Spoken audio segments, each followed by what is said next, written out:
My name is Deborah Carr. I spent 30 years of my life as a professional dancer in New York City, and I have been for the last 12 years teaching at Stevens College in Columbia, Missouri, which is my alma mater. I got a degree in dance, and I moved to New York City, and I started to dance with the modern dance pioneer Charles Weidman. Backtracking a little bit, I guess I'd say I really became interested in becoming a professional dancer when I was a teenager. I was very lucky in the sense that because my ballet teacher got pregnant, she suggested that I go take modern dance for a while at the University of Missouri at Kansas City. I was about 12 or 13 years old, and there were a couple of guys there, Cliff Kerwin and Paul Chambers, who had studied with Hanya Holm.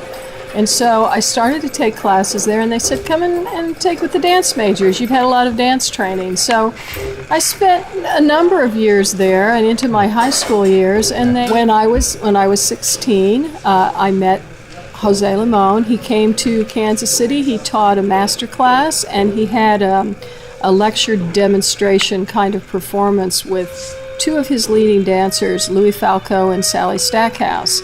And in the process of hearing him speak, I discovered what a serious art form modern dance could be, how it could say something really important. And you might say at that point in time, that particular evening, I got hooked. And I decided I really like the physicality of dance, I really enjoy it, but there's something a little bit deeper, something that's a little bit more soul-touching. And that was what really interested me. I think if it had been just dance, from a physical standpoint, I would have liked it, but I don't think I would have chosen it as a career. But because it appealed to me emotionally, spiritually, physically, everything, it was at that point in time that I decided that I would become a dancer, and I decided which branch of modern dance I wanted to go to. Because I absolutely fell in love with Jose. Unfortunately, he passed away my senior year in college, and I had studied with a member of the Humphrey Weidman Company, Harriet Ann Gray, and I had actually seen Charles Weidman at the American Dance Festival, so I decided I'm going to New York and I'm going to go meet Charles Weidman. And I did. I started dancing with him. He asked me to be in his company, and from that point on, I became a professional modern dancer, but I was never able to dance with just anybody. It was always a more intellectual approach for me. I always tended to look at dance from the perspective of a choreographer and not just a dancer. And so Charles appealed to me. People like Paul Taylor appealed to me, some of the really great classic modern dancers. So while I was with Mr. Weidman, I learned Lynchtown, and it's one of the most famous pieces in his repertory. It's a very short dance. It's only about 7 minutes long, but it's very powerful. Lynchtown is one of the few dances that Charles ever choreographed that had to do with social comment. And when I first learned Lynchtown, I was really fascinated with it, but I found it interesting from the perspective that knowing Charles and knowing how positive he was and how funny he could be, Lynchtown was a very dark side for Charles. Not that he didn't have that. I mean, he was a very versatile choreographer, but Lynchtown was something that was pretty ugly. It's a condemnation of mob violence and vigilantism, and he was inspired to choreograph this piece somewhere around 1936 when he'd been through a town that a lynching had actually taken place.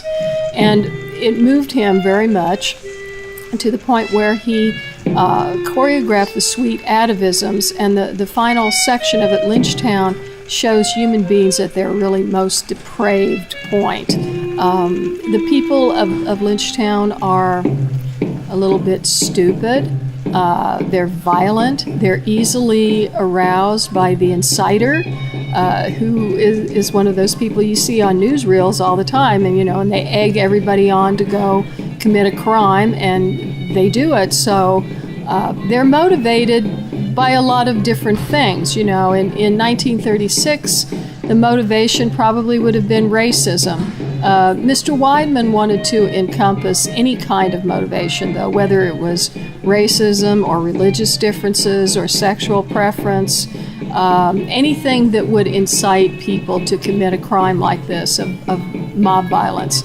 So Lynchtown became a really powerful piece. It was powerful in the 30s. It was powerful throughout the decades, and it still is. It's a piece that I'm most frequently asked to set, and I think it's simply because it just rings true. The emotions are there. People are still angry, they still hate other people, they still commit crimes, they still resort to mob violence. So whether or not we actually see very many incidents of lynching in this day and age, it's really not important. The mode of murder is not important. It's just that it does happen. I've certainly thought about incidents in this country, with our own citizens. The Matthew Shepard case in Wyoming, where this young man was killed because he was a homosexual. And then, there was the incident after 9/11, and people decided, well, we want some payback. And this guy's a Muslim, when actually the cab driver that was killed in the incident that I'm thinking of was a Sikh. He wasn't even a Muslim, not that it would make any difference, but, people get the idea that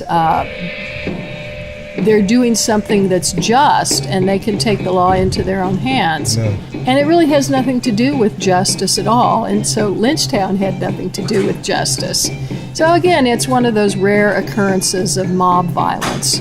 Lynchtown is full of emotion, and for these young dancers, they've got to tap into something that they would prefer not to be open to the public. I mean, how hateful can I be? How angry can I be? And yet, that's part of your job as a dancer or an actor or anybody that, is a performer. They have to be able to tap into that side of them. Dance is full of emotion. I think Humphrey Weidman tended to be a bit more on the joyful side most of the time, certainly not always. But, you relate to your audience, you relate to the people on stage. I think it's a very generous approach to art in this way, that if you were Doris and Charles, you would probably say that there is a twofold purpose for art. One is self-expression, and one is communication. Now, there's pretty much an equal emphasis on both of those things, whereas I'm not sure a lot of present-day choreographers do that. It might be just self-expression. Sometimes, they admittedly don't care whether they communicate anything to the audience. And that is a bit of a problem for me. I don't care for that approach. But, you always have to put yourself into a dance, and, well, emotionally in a way, even if it's an abstract piece. I don't think you can ever separate yourself from your emotions. I don't like choreography where people don't ever relate to each other, where they don't relate to the audience, but you do in modern dance. So abstract or something that's really emotional. Modern dance was something that came into being because we didn't have a real dance art form that was just purely our own when modern dance was born. There was a transplanted European ballet. I mean, we developed an American ballet later on, but in the beginning, it was transplanted European ballet, and then there was Denishawn. But that wasn't a real lasting technique. I mean, it was some world dance, some ballet, some ballroom dance, anything was up for grabs, but it was really these people, Doris Humphrey, Charles Weidman, Martha Graham, and some other folks that developed a really new art form. And as Charles said, it came into being because they wanted to express who they were as men and women in America today. And so they wanted to think about that. What do we feel? how are we going to make this relevant? And that was the whole point of modern dance from the very beginning.